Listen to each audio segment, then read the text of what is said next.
मदरसा दारुल किताबुल सुन्ना के आज ये प्रोग्राम ऑर्गेनाइज हुआ है 26 जनवरी का। इसमें हमारे भाई भी बैठे हुए हैं, मेहमान बैठे हुए हैं, मुफ्ती साहब बैठे हुए हैं और आप प्यारे बच्चों और हमारे साथी डॉक्टर ब्रजमोहन सविता जी सभी यहाँ मौजूद हैं। और एक अच्छी बात मैं देख रहा हूँ यहाँ पर कि इतने आउट इलाके में जो बिल्कुल शहर का आखिरी हिस्सा है वहाँ पर ये मदरसा, ये दारुल उलूम बच्चों को तालीम दे रहा है। ये बहुत बड़ी बात है क्योंकि जहाँ तालीम की रोशनी नहीं है वहाँ रोशनी पहुँचाने की कोशिश की जा रही है। तो आप लोगों को इस 26 जनवरी और देश के जो संविधान जिस दिन लागू हुआ उस दिन के लिए 74वें गणतंत्र दिवस के लिए बहुत बहुत मुबारकबाद, बहुत बहुत शुभकामनाएं। बस मैं आप लोगों से 2-3 चीजें कहना चाहूंगा। आप तालिबे इल्म हैं, ये छोटे छोटे बच्चे भी यहाँ पर मौजूद हैं। अगर आप चाहते हैं कि अपने माशरे को, अपने मोहल्ले को, अपने शहर को, अपने परिवार को और अपने देश को, तो तालीम पे अभी और ज्यादा मेहनत करने की जरूरत है। मुझे याद है हम लोगों ने एक चिराग, एक रोशनी के लिए एक चिराग सोसाइटी बनाई और चिराग के जरिए हम लोगों ने काफी काम किए। उन दिनों मुझे याद है बेटियों को स्कूल भेजना बहुत खराब बात मानी जाती है। हम लोग जिक्र करते थे कि बेटियों को तालीम दिलाइए, तालीम बहुत जरूरी है, तो लोग नाराज हो जाते थे और बोलते थे कि हम तो दीन की पढ़ाई करा रहे हैं।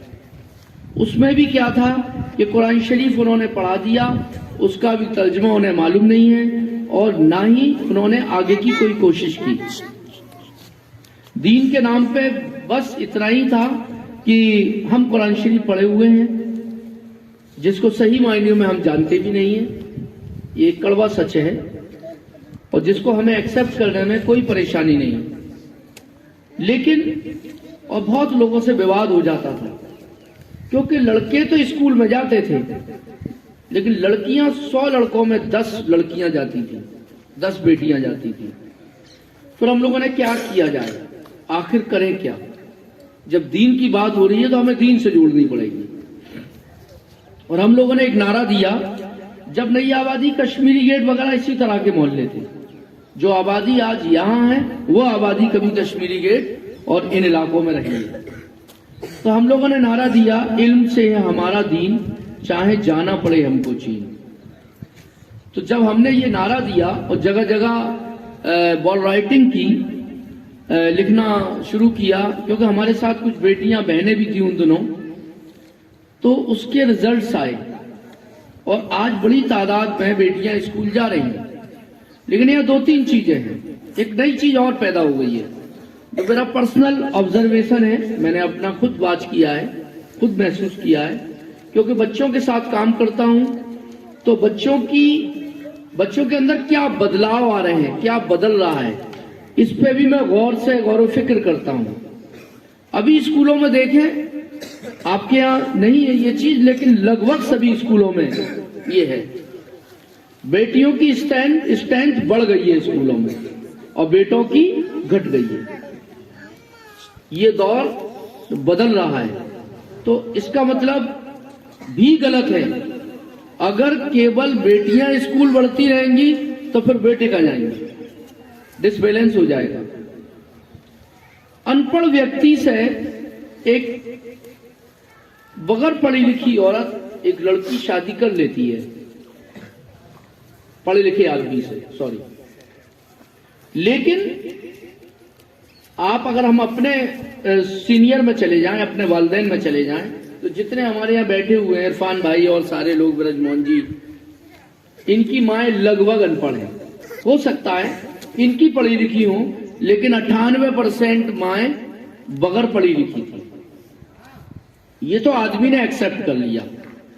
लेकिन क्या लगता है ये बेटियां जो जवान हो रही हैं, ये अनपढ़ आदमी को एक्सेप्ट करेंगी? कितने लोग सहमत हैं मेरी बात से? करेंगी? नहीं करेंगी। क्योंकि ये भी मेरा ऑब्जर्वेशन है, जब मैं बच्चियों से क्लास में पूछता हूं, स्कूल के बड़े बड़े फंक्शन में पूछता हूं, क्या आप बगैर पढ़े लिखे लड़के से शादी करेंगे? तो एक आवाज में आता है नहीं। एक आवाज होती है, एक सुर में बोलती है। तो मेरा केवल ये है, आगे हालात बिगड़ जाएंगे, इसलिए बेहतर है कि हम लोगों को मिलकर कोशिश करें। बेटियों को रोकना नहीं है, बेटियों को बढ़ावा देना है, लेकिन बेटों को भी बराबर से चलाना है। ये कोशिश हम लोगों को करनी पड़ेगी।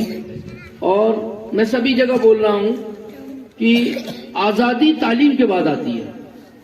हो सकता है मेरी बात से कुछ लोग ना इत्तेफाक रखते हों, लेकिन सच्चाई यही है, तालीम नहीं है तो आजादी नहीं है।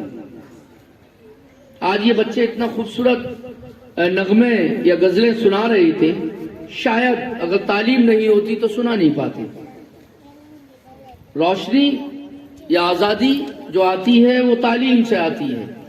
इसलिए तालीम के माशरे को या तालीम को और आगे ले जाना पड़ेगा। आप लोग पढ़ रहे हैं, मुझे मालूम है आलिम बन रहे हैं आप लोग, बहुत बच्चे इसमें आलिम बनेंगे, कुछ मुफ्ती बनेंगे, कुछ हाफिज बनेंगे, बहुत अच्छी बात है। आप लोगों को भी कोशिश करनी पड़ेगी। अपने इर्द गिर्द देखिए कौन ऐसे बच्चे हैं जो स्कूल नहीं जाते हैं। आपको मालूम है हमारे इन इलाकों के बच्चे एक अच्छी तादाद में पंचर जोड़ने वाले ट्यूब का नशा कर रहे हैं। कितने लोग जानते हैं ये बात को? कुछ लोग जानते हैं, एक आध ने किसी ने देखा है? पंचर जोड़ने वाले ट्यूब से नशा होता है और उस नशा करने के बाद वो कूड़ा बीनते हैं। पहले मैं ये सोचता था कि शायद ये बच्चे किसी ऐसे समाज के होंगे जहां ये लोग काम करते हैं कूड़ा बीनने का।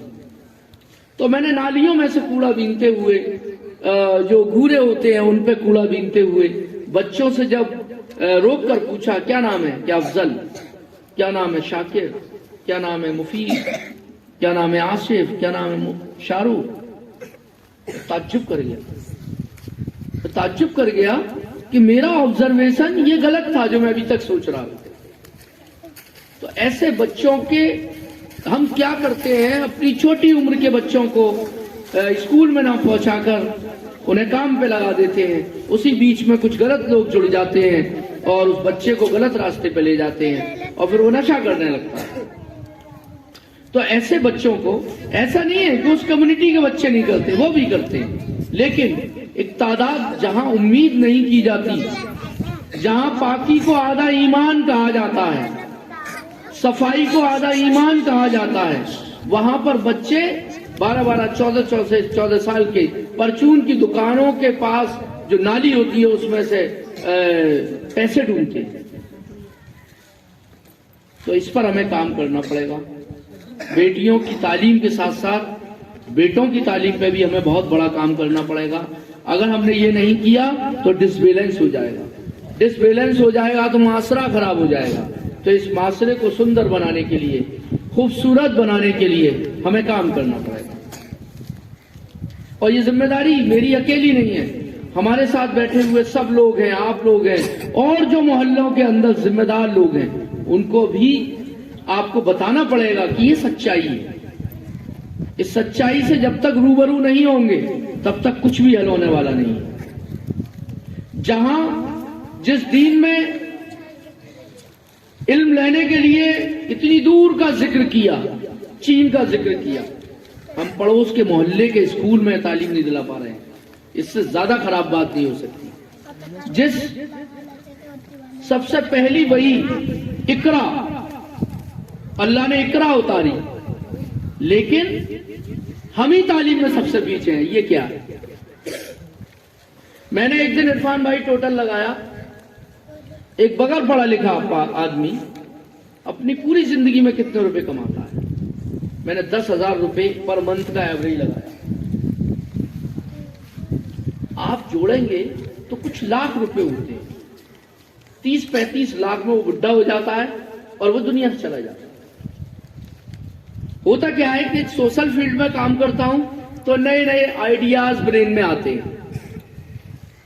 तो 40-45 या 35 या 40 लाख रुपए कमाता है, जिसकी आधे पैसे बीमारी में खत्म हो जाते हैं, बीमारी में चले जाते हैं। आधे पैसे वो खा जाता है, उसके पास 0 सिफर आता है। इसी बीच में अगर आप पढ़ा लिखा उसका दूसरा भाई देख लें, अगर पढ़ा लिखा देखें तो आप ताज्जुब करेंगे, वो लाखों रुपए कमा लेता है, अपने पूरे जीवन में करोड़ों में चला जाता है और बच्चे पढ़ा लेता है। तो इसके लिए तालीम, जहां तालीम होती है वहां गरीबी खत्म होती है। मेरी बात समझ लें आप, जहां तालीम है वहां गरीबी कम है, जहां तालीम है वहां तहजीब और तमीज है, जहां तालीम है वहां पर रोशनी है, इल्म की रोशनी है, वहां पर तालीम की रोशनी है, सब कुछ है वहां। तो इस पर हमें काम करना पड़ेगा। हम लोगों ने बहुत पहले शुरुआत की थी, तब हमें कोई नहीं मिलता था। आप ताज्जुब करेंगे, कोई बताने वाला नहीं मिलता था। गालियां जरूर देते थे लोग कि झंडा लेके घूमते रहते हैं, पता नहीं पागल हो गए हैं क्या। मुझे आज भी याद है, मेरे वालिद मोहतरम ने जब मेरे घर के अंदर एक स्कूल खोला 1985 में, तो मेरी खुद की चची जो आज दुनिया में नहीं है, अल्लाह उन्हें जन्नत नसीब करे, मैं छत पर बैठा था, छोटा था, तो वो मोहल्ले के एक व्यक्ति से कह रही थी कि अब यहाँ पर, वो गांव की थी, अब यहाँ मौड़ियां आएंगी पढ़ने और स्कूल खोल लिया है, अब इसका माहौल खराब हो जाएगा मोहल्ले। समझ पा रहे हैं आप? तो ये स्थिति थी। आज बदला है, बदले हैं लोग, और इसमें हम सबको पूरी ईमानदारी के साथ, मैं बड़ा ताज्जुब करता हूं इन छोटे बच्चों को छोटी सी फीस पे, जहां तो कोई फीस भी नहीं देता होगा, मुझे मालूम है, मेरा खुद का भी एक वहां चल रहा है, या कोई फीस भी नहीं देता होगा तो 50 रुपए बड़ी मुश्किल से देता होगा। इन लोगों की कुर्बानी देखिए, दूसरों के बच्चों को, अपने माशरे के बच्चों को पढ़ाने की कोशिश कर रहे हैं कि ये इंसान बन जाए, और इंसान बनाने के लिए पहल कर रहे हैं। तो सबसे ज्यादा तो यही ईमानदारी से इस नेकी के और इस तारीफ के लायक है।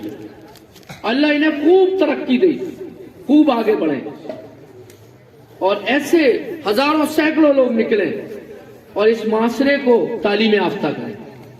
अगर तालीम नहीं है तो कुछ नहीं है। मैं अक्सर तालीम पे बोलता हूं, बच्चों पे काम करता हूं, चाइल्ड हेल्पलाइन चलाता हूं, 1098 गवर्नमेंट ऑफ इंडिया का हेल्पलाइन नंबर है सरकारी, उसको देखता हूं तो बच्चों से मिलता हूं, रोज नई समस्याएं हैं बच्चों में।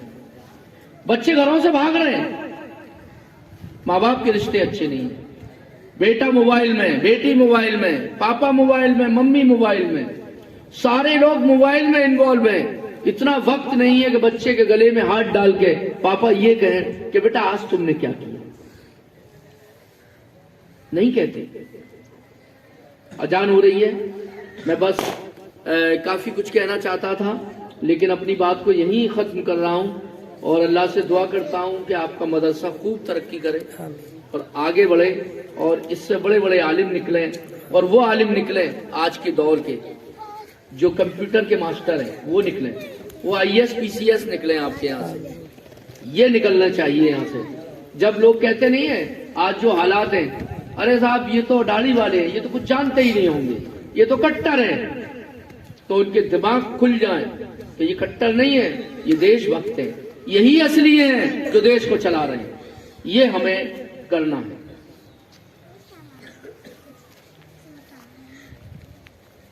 मेरी जिंदगी यही है। ये शेर मैं आपको इसलिए सुना रहा हूं, शेर व शायरी नहीं करता हूं, लेकिन एक आध शेर है, याद है तो मैं सुनाई देता हूं कि मेरी जिंदगी यही है कि जहां को फैज पहुंचे, जहां मुझे बताने की जरूरत नहीं है, आप लोग सब जानते हैं कि मेरी जिंदगी यही है कि जहां को फैज पहुंचे, मैं चरागे रह गुजर हूं, मुझे शौक से जलाओ। अस्सलाम वालेकुम।